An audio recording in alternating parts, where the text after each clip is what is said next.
जो आज आप सुनने जा रहे हैं, ये एक हकीकत की वारदात है। जो होता कुछ यूँ है कि हिमाचल के एक कॉलेज में 4 दोस्त पढ़ते हैं और उनका फाइनल ईयर जैसे ही खत्म होता है, तो वो अपने घर ना जा कर के उनका एक प्रोग्राम बनता है कि यार हमें ना कहीं पे घूमने के लिए चलते हैं। वो चारों दोस्त आपस में ना मान जाते हैं और वो घूमने के लिए वहीं पे ही पहाड़ों का इलाका देखते हैं और वहीं पे ही वे घूमने के लिए निकल जाते हैं। निकलते निकलते भी बहुत सारा अपना मजे करते हैं, पहाड़ों में घूमते हैं, फिरते हैं, सारी जगह अपना अच्छे तरीके से इधर उधर जाना, खाना पीना सब कुछ बहुत अच्छे तरीके से करते हैं। बिल्कुल भी ऐसा नहीं होता कि यार नहीं ये नहीं करना चाहिए, वो नहीं, अपना फुल इंजॉय, फुल मौज मस्ती, वो अपना घूमना फिरना, उनकी सारी चीज ऐसे ही चलती रहती है।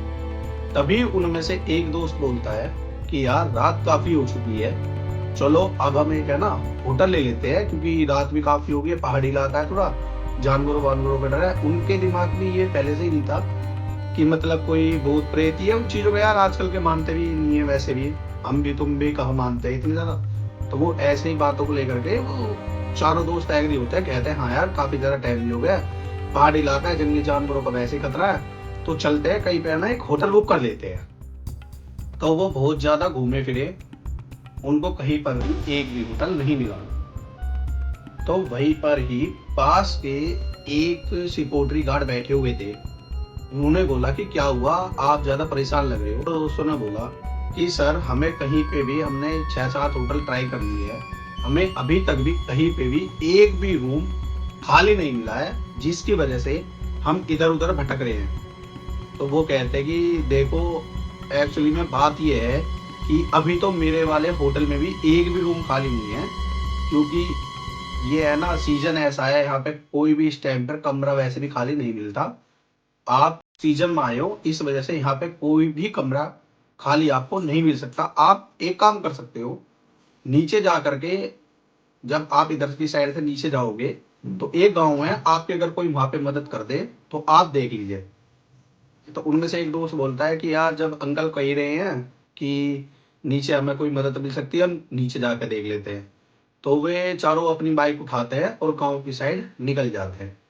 अब जैसे ही वो गांव की साइड जाते हैं तो वो देखते हैं गांव में भाई जल्दी सोने का रिवाज होता है, तो सबके दरवाजे बिल्कुल बंद पड़े हुए थे वहां पे। उन्होंने घर के सामने जाकर के आवाज भी लगाई, मगर वहां पे कोई भी नहीं आया, किसी ने भी वहां पे दरवाजा नहीं खोला बिल्कुल भी। अब दरवाजा ना खोलने के कारण वो वहां पे आवाज सबको मारते रहे, लेकिन फिर भी किसी ने भी दरवाजा वहां पे नहीं खोला। वो बिल्कुल ऊपर की साइड से, जैसे गांव था उससे थोड़ी और नीचे जाकर के उन्होंने वहां पे, अब जो है दरवाजा ना खोलने के कारण उनके मन में भी एक डर सा होने लगा कि रात ज्यादा हो गई है, तो यार अब करे तो करे क्या। तो जैसे वो पहाड़ से नीचे उनका गांव था, उसके काफी नीचे एक घर और जा करके जिसका दरवाजे भी खुला हुआ था और उसके घर की लाइट भी थोड़ी थोड़ी डिम डिम तरीके से जली हुई थी। तो वहां से जब भी एक बुजुर्ग निकलता दूर से ऐसे हाथ उठा के कहता है कि क्या हुआ, क्यों चिल्ला रहे हो। तो वो कहते हैं कि हमें है ना रहने के लिए, एक रात के रहने के लिए बस हमें है ना एक कमरा चाहिए, चाहे कहीं पे भी हो, हम वहीं पे एडजस्ट कर लेंगे, वहीं पे रुक जाएंगे। तो वो जो बुजुर्ग आदमी है वो ऐसे करके हाथ उठाता है कि आ जाओ तुम यहाँ पे रह लो। तो वो जैसे रहने के लिए जाते हैं, वो अपनी बाइक उठाई, उन्होंने वो थोड़ा और नीचे चले गए। वो जो घर था वो बिल्कुल गांव से सबसे बिल्कुल अलग था, मतलब एक टाइप का गांव से बिल्कुल अलग घर। वहां पर वो चारों दोस्त पहुंच जाते हैं। पहुंचने के बाद वो घर से बाहर का हाल देखते हैं कि एकदम लोहे का जैसे गेट सा है, खोला है, फिर झोपड़ी वोपड़ी टाइप सी है। वो उसमें चले जाते हैं। जाने के बाद वो एक टेबल है, टेबल के पास अंकल कहते हैं कि आप यहाँ बैठ जाओ, मैं आपके लिए कुछ लेकर के आ जाता हूँ, चाय कॉफी वगैरह कुछ मैं लेकर के आ जाता हूँ। तो चारों दोस्त कहने लगते हैं नहीं नहीं अंकल, इसकी कोई ज़रूरत नहीं है, आपने हमें रहने के लिए घर दिया, हमारे लिए यही बहुत है। लेकिन भाई अंकल नहीं माने, अंकल ने बोला नहीं, आप यहाँ से खाओ पियो आराम से, उसके बाद सुबह होगी तब आप चले जाना। तो अंकल के चेहरे पे ना एक अजीब सी हंसी थी। तो एक दोस्त बोलता है कि यार ये अंकल ऐसे हमें देख करके बार बार हंस क्यों रहे हैं। तो दूसरा दोस्त बोला अरे चलना, क्या पता है ऐसे हंस रहे हो कि रात को ऐसे ऐसे परेशान हो रहे हो, मैंने इन्हें घर दे दिया, कि क्या बताओ कुछ भी रीजन हो सकता है उस तरीके से ये हंस रहे हो। तो वो भी कहने लगे हाँ यार कुछ भी हो सकता है, चलो कोई बात नहीं। तो अंकल उनके लिए चाय लेकर के आए अपना। उन्होंने चाय वाय पी तो अंकल कहने लगे कि यहीं साइड में एक पीछे वाला कमरा है, आप उसमें जाके लेट जाओ, वहां पे एक बेड है, आप एडजस्ट करके लेट जाओ।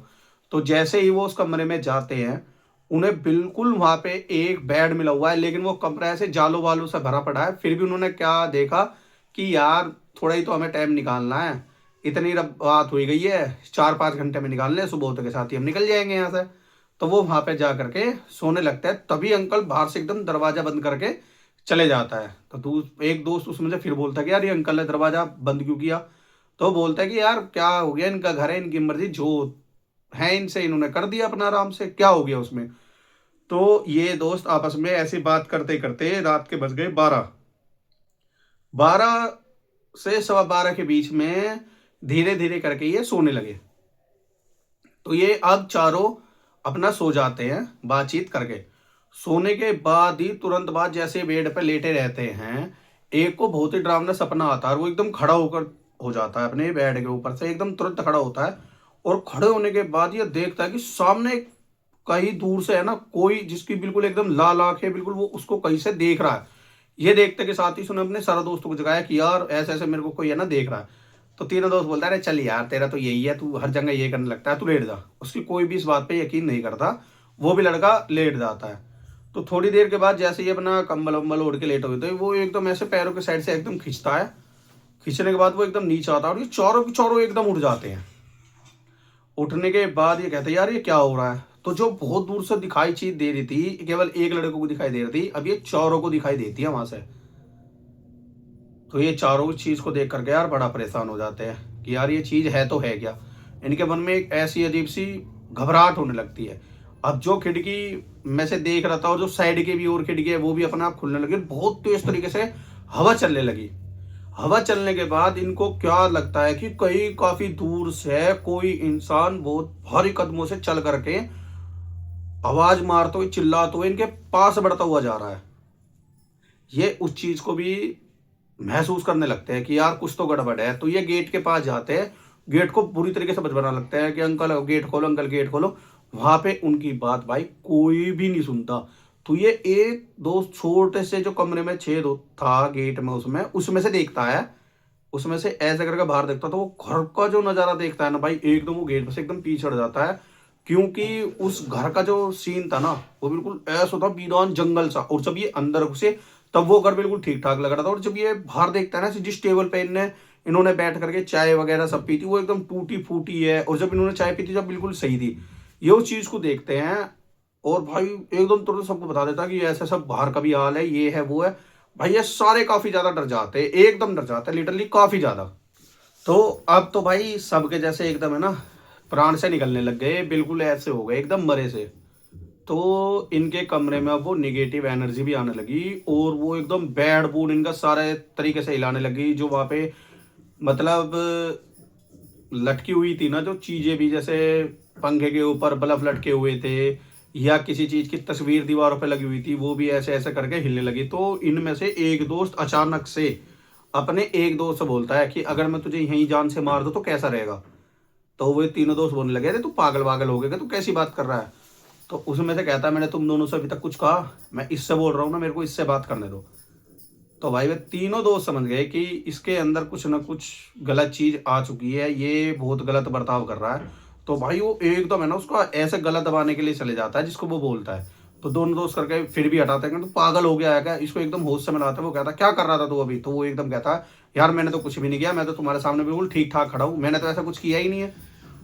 तो अब जिसको मारा था अब वो ऐसी बातें कहने लगा। मतलब इन चारों के शरीर के अंदर वो चीज घूमने लग गई और बार बार एक चीज कह रही थी, अगर मैं तेरे को मार दूं तो कैसा रहेगा, मैं तेरे को मार दूं तो कैसा रहेगा। अब ये बस बैठ के भाई एक ही कोने में ये इंतजार कर रहे थे कि यार कैसे भी सुबह हो, कैसे भी हम निकले। लेकिन भाई हिम्मत किसी की ये नहीं उठती कि कोई किसी से सवाल जवाब पूछ ले। तुरंत ये कोने में ऐसे चारों बैठ रहे हैं, तुरंत एक दोस्त का पैर एक नेगेटिव एनर्जी पकड़ती है और उसको बाहर खींच के एकदम ले जाती है और सीधा दीवार में उसको दे के मारती है। और उसको काफी ज्यादा चोट आती है, काफी ज्यादा मारती है, उसका मुंह मुंह छील लेती है, सारी चीज मतलब कमर वमर सब कुछ चीजें उसकी छीली रहती है। तो वो बहुत बुरी तरीके से वहां तड़पतर हो रहा है। लेकिन इन तीनों दोस्तों की इतनी हिम्मत नहीं होती कि उसको जा करके वहां पे बचा ले। फिर भी इनमें से एक दोस्त जो थोड़ा ठीक ठाक था, वो थोड़ा धीरे धीरे चल करके गया इसको बचाने के लिए। जैसे उसको बचाने के लिए, उसका भी वही हाल हुआ। तो इन दोनों दोस्तों का तो देख करके वैसे ही इनका यार एकदम ऐसा हो गया कि जब ये इनके साथ ऐसा हो रहा, मैं जाके इनको कैसे बचाऊं। तो वो जैसे दोस्त पड़े हुए हैं नीचे, बिल्कुल एकदम वो ऐसे हो गए बेहोशी की हालत में, क्योंकि काफी ज्यादा मार रखा था, उनका खून निकला था। अब दोनों ये दोस्त उनके बैठ करके देख भी रहे थे। तुरंत बाहर से एक आवाज आती है, किसकी? उसी अंकल की जिसने इनको रहने के लिए यहाँ पे दिया था, कि कैसे हो बेटा, नींद तो अच्छी आ रही है। तो देख करके तुरंत दोनों दोस्त वो गेट पर खड़े हो जाते हैं, अंकल हमें बचा लो, अंकल हमें बचा लो। बाहर से एकदम हंसी की आवाज आती है कि अब तुम्हें यहाँ से कोई नहीं बचा सकता। तुरंत उन दोनों दोस्तों को, भाई वो ही उसका भी बुरा हाल करते हैं, उन दोनों दोस्तों को जो उनसे पहले उन दोस्तों को हो रखा था। तो अब ये चारों करते हैं कि कैसे भी करके हम यहाँ से बस निकल जाए। अगर ये खिड़की से बाहर निकल के सोचते हैं, तो बाहर जो एक वो पहले से ही एक चुड़ैल के बेस में खड़ा हुआ है, एक दानव के बेस में खड़ा हुआ है, वो काफी दूर से देख रहा है, तो वो इनको मार देगा। जो कमरे के अंदर है वो इनको मार देगा। तो ये थोड़ा बहुत अपने आप को, शरीर को थोड़ा बहुत सही करता है, ये गेट के पास जाता है। गेट पूरी तरीके से एकदम ऐसे कर करके हिलाने लग जाते हैं। और भाई पुराना गेट था, थोड़ी कुंडी बोलते हैं गांव में, वो भी थोड़ी कमजोर थी, वो ऐसे एकदम टूट जाती है। और ये घर के एकदम बाहर भगते हैं। बाहर भगने के बाद जो ये घर का बाहर से नजारा देखते हैं, उसे देखने के बाद भाई इनकी बिल्कुल पैरों के नीचे जमीन खिसक जाती है एकदम, क्योंकि वो घर पहले से ही किसी ने आग में जला रखा था बुरी तरीके से। और जब ये अंदर घुसते हैं, तब वो घर इतना बढ़िया था, पूरे गांव में सबसे अलग ही घर वो लग रहा था। तो ये वहां से भगते हैं, भगते भगते, ये अपनी बाइक वाइक भी नहीं उठाते, कुछ नहीं उठाते, ये बस भगते रहते, भगते रहते, भगते भगते ये गांव में बहुत तेज तेज दरवाजा खटखटाने लगते हैं। गांव में पहुंच जाते हैं ऊपर, फिर दोबारा गेट खटखटाते हैं कि हमें बचा लो, हमें बचा लो। तो एक आदमी फिर इनके लिए गेट खोल ही देता है, खोल करके चारों को बोलता है जल्दी से अंदर आ जाओ, जल्दी से। क्या ऐसा लग रहा था कि जैसे उसको पहले से ही पता हो कि उस घर में ये सीन है। तो कहता है, फिर भी आदमी पूछता है कि क्या हुआ, नुका हमारे साथ साथ ऐसा ऐसा हुआ। तो वो बताता है कि वहां पे तो पहले से ही एक परिवार रहता था, जो कि एक आग हादसे में पूरा का पूरा परिवार वहां पे जल करके मर चुका है। लेकिन ये चारों दोस्त सुन करके बड़ा हैम मानते, कहते हैं कि वहां पे तो एक बुजुर्ग अंकल ने हमें खुद बुलाया, कि वो जो बुजुर्ग उस घर का बड़ा था, जो कि सबसे पहले उस आग की लपटों में मर जल करके मरा था। तो ये जैसे तैसे अपनी जान बचा के वहां पे आते हैं और बोलते हैं, हमारी बाइक भी वहां पे खड़ी है, नुको आप कोई भी कुछ भी लेने के लिए मत जाओ, अगर तुम जाओगे तो अपनी ही जिंदगी गवाओगे। मैं यही कहना चाहता हूँ कि आप यहीं पे बैठ जाओ, कहीं पे भी मत जाओ, अपनी जान बचाओ। सुबह होगी तब आप अपनी बाइक उठा के ले आना, आप यहीं आराम करो। तो भाई इनके अंदर डर इतना था, अब ये किसी भी आदमी पे यकीन नहीं कर रहे थे, बिल्कुल भी यकीन नहीं करते, अपना वहीं पे ही बैठ गए, सोए नहीं है पूरी रात। जैसे ही सुबह हुई, हल्का हल्का सूरज बाहर निकला, तो इन्होंने जा करके अपनी बाइक उठाई। उस घर को देखते हैं कि वो घर की एक एक दीवार है ना, आग से जली हुई है, बिल्कुल राख बनी हुई है। और यही चारों आपस में बात करते हैं कि यार ये रात के टाइम कितना सबसे अलग घर लग रहा था, कितना बढ़िया घर लग रहा था, और अभी ये आग की लपटों में बिल्कुल जला हुआ है। तो उसकी दीवार पे भी बाहर लिखा हुआ है कि दोबारा यहाँ भूल के भी मत आ जाना। ये अपनी जैसे तैसे बाइक वाइक उठाते हैं, बैग वैग उठाते हैं। एक दोस्त को तो बैग भी अंदर था, उसकी इतनी हिम्मत नहीं हुई कि वो उस बैग को लेने के लिए दिन में भी अंदर चले जाए। तभी वो गांव का आदमी आता है, वो उसका अंदर से बैग लेकर देता है कि दिन में कोई परेशानी नहीं है, आप कोई बात नहीं, आप अपना बैग उठाओ चले जाओ। भाई ये फिर वहां से सही सलामत अपने घर पहुंचते हैं। आपको कहानी कैसे लगी, प्लीज लाइक एंड सब्सक्राइब जरूर करें।